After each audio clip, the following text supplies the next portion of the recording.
Break के बाद एक बार फिर से आप सभी का स्वागत है योग और स्वास्थ्य पर आधारित हमारे इस बेहद खास कार्यक्रम स्वस्थ विचार में। मैं हूं आपके साथ आपका साथी विकास।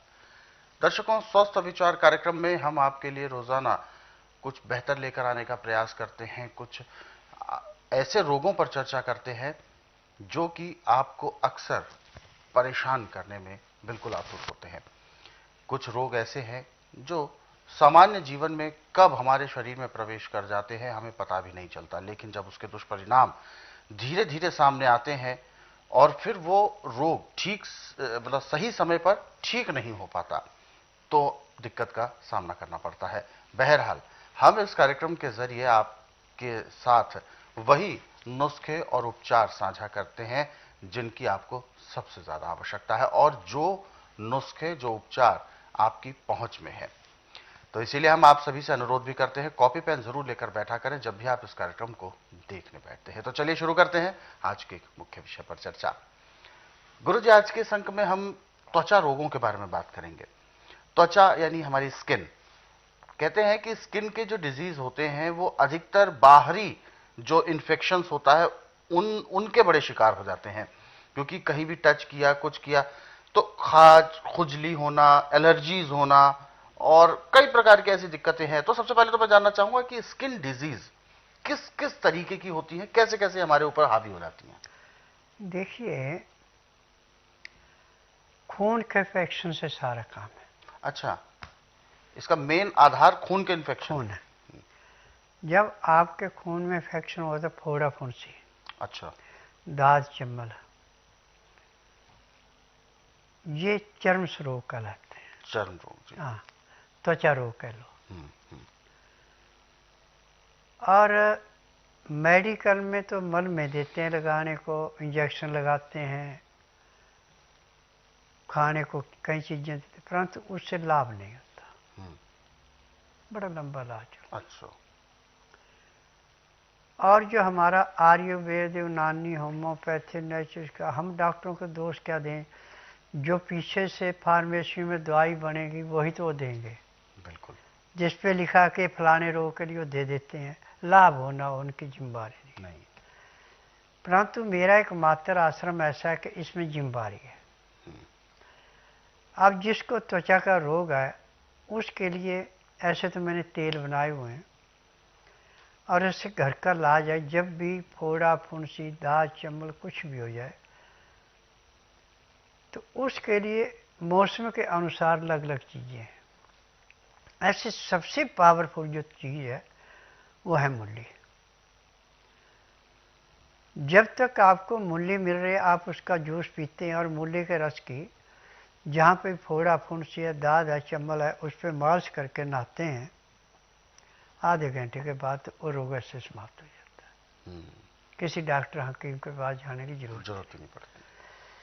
परंतु जब इसका मौसम नहीं तो उसका अचार खाओ। अच्छा।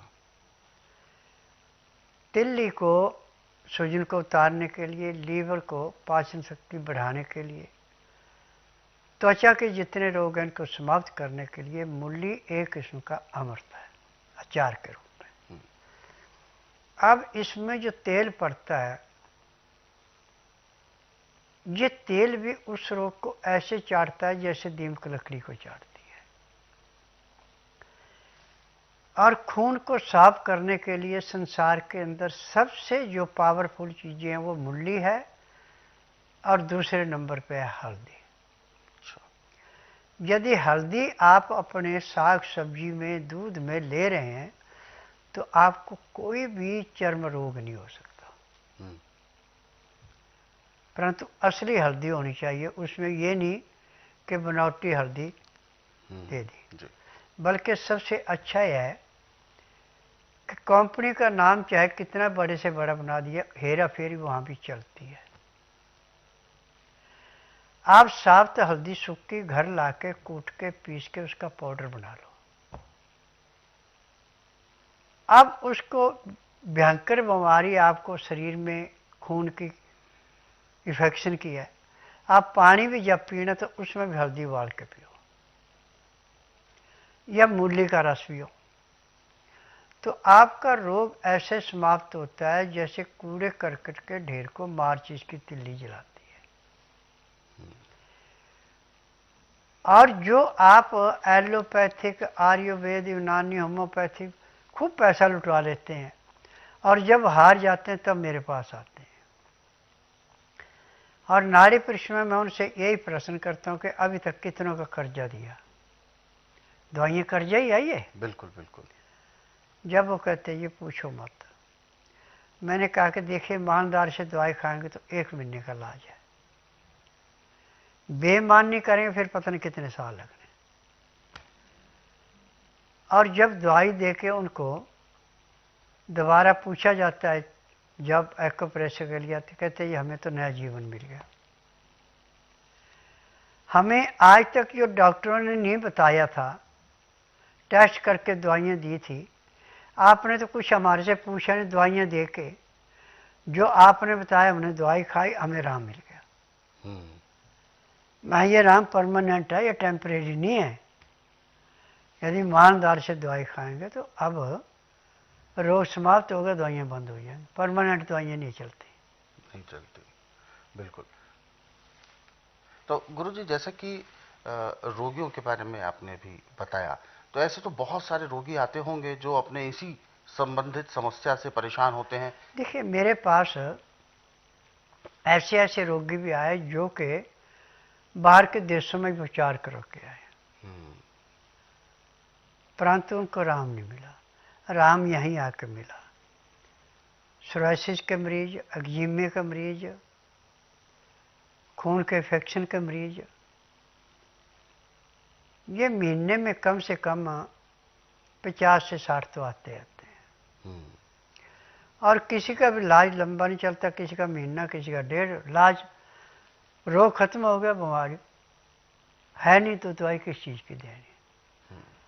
तो कुछ तो अपने आप कहते हैं ये हमारा इंटरव्यू ले लो ताकि हमारे जैसे जो और भाई बहनें दुखी हैं उनको भी जीवन दान मिले, तो उनका इंटरव्यू ले लेते हैं। और जो ठीक होकर घर में बैठे उनका तो कहने क्या है। बिल्कुल। तो गुरुजी, जो लोग आते हैं ये अपने त्वचा विकारों को संबंधित, तो वो जब ठीक हो जाते हैं तो क्या, क्योंकि बहुत सारे दर्शक ये भी पूछते हैं हमसे कि ऐसी कोई दवाई गुरुजी क्या रखते हैं जिसको हम रेगुलर चलाएं और बीमार ना पड़े? देखिए मैंने तेल बनाया है एक जिसका नाम रखा है 10 नंबर जी। अच्छा। इस तेल की यदि आप मालिश करते तो आपको चमड़ी का कोई रोग हो ही नहीं सकता, खाज खुजली को कोई काम ही नहीं। तो एक तरह से सुरक्षा कवच बन जाएगा ये। हाँ बिल्कुल। और इस तरीके की तो आपने खून से संबंधित भी बहुत सारी दवाइयां तैयार की देखिए होंगी। मुझे 10,000 जड़ी बूटियों की पहचान है जिनसे मैं दवाइयाँ बनाता हूँ। जी। मौसम के अनुसार भी दवाइयाँ बनाता हूँ। अच्छा। परंतु उन दवाइयों में सिर्फ इतना है कि वो जड़ से रोग काट देती हैं। अब यदि आदमी वो परहेज रखता है तो दोबारा बीमारी नहीं होती। और जितने भी ये चमड़ी के रोग हैं, इनमें सबसे बड़ा उपद्रवी जो है वो चीनी को है। अच्छा। चीनी खाने वाले को तो चर्म रोग होगा ही होगा, किसी को ज़्यादा किसी को कम। और जो उन फैक्ट्रियों में काम करते हैं वो जितना मर्जी सावधानी करे उनको तो मिलेगा ही मिलेगा आपको। यानी मीठा कम खाना चाहिए। इसमें जो केमिकल डाले जाते चीनी में वो केमिकल करते हैं नुकसान। आप गुड़ जितना मर्जी खाइए बिना मसाले का, आपको कोई नुकसान नहीं है। मसाले वाला गुड़ खाएंगे नुकसान है। अच्छा। चीनी खाएंगे नुकसान है। और चीनी का नाम ऐसे ही मैंने सफेद जहर रखा हुआ है। अच्छा। हाँ। तो गुरुजी, मैं बस एक छोटी सी और बात जानना चाहूंगा, क्योंकि चीनी को लेकर अगर बात हो रही है, कैसे पहचाने कि चीनी हमें लाभ दे रही है, नुकसान दे रही है? क्या तत्काल इसका टेस्ट किया जा सकता है?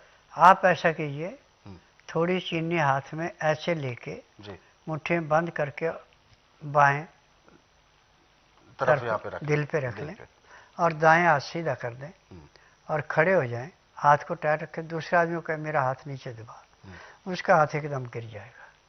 अच्छा। और जो फायदा करेगी उसमें उसको जोर लगाना पड़ेगा। बिल्कुल आपने कोई भी चीज़ खानी पीनी है तो अपने शरीर की लेबोरेटरी से टेस्ट कर लो। बिल्कुल, ये शरीर की खुद की लेबोरेटरी है, हाँ। जिससे हम सारी चीजें टेस्ट कर सकते हैं। बिल्कुल दर्शकों, तो आप सभी के लिए जो ये उपचार बताए जाते हैं गुरुजी के द्वारा, ये बहुत ज्यादा अनमोल होते हैं, अमूल्य होते हैं। तो इसको आप लिख जरूर लिया करें ताकि आपके जहन से कोई भी चीजें मिस ना हो जाएं। और दर्शकों, यदि आप भी इस कार्यक्रम से जुड़ना चाहते हैं, किसी भी तरह का कोई सवाल आपके जहन में है आपके शारीरिक कष्टों को लेकर, तो आप हमें कॉल करें, या आप हमें व्हाट्सएप के जरिए भी अपना मैसेज भेजना चाहते हैं तो व्हाट्सएप मैसेज में आपको लिखना है अपना नाम, उम्र, कहां से बात कर रहे हैं और पूरा सवाल। एक दर्शक हमारे साथ और जुड़े हुए हैं लाइन पर, आइए उनको भी शामिल करते हैं कार्यक्रम में। हेलो। Hello sir. जी नमस्कार।